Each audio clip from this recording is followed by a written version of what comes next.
So that's the beauty about QR codes, because you get this kind of white box experience. Yeah. Everybody can call us out if we're doing something you shouldn't be doing. Yeah. With Ledger, I think it's important to mention is that last year around this time, they literally proved the opposite, which is they launched their Recover solution and had to admit that we always had to trust them to not extract our keys from our device, because they have a bi-directional communication channel, a black box, and suddenly they had to say, yes, indeed, we can extract it and we can send it wherever it needs Exactly, to be.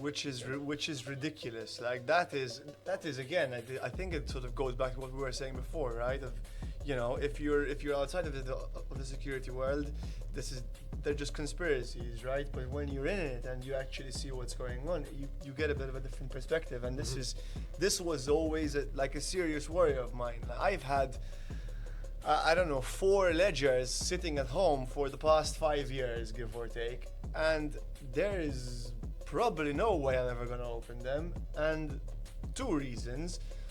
My first reason was I was worried about something like this. My second reason was that, what do you mean I'm gonna stick something on a bunch of, like I'm gonna stick crypto on basically a USB stick that you know, someone's gonna drop some water on, or I live in the most humid country in the world, this chip is gonna get damaged and then I have no way to recover it.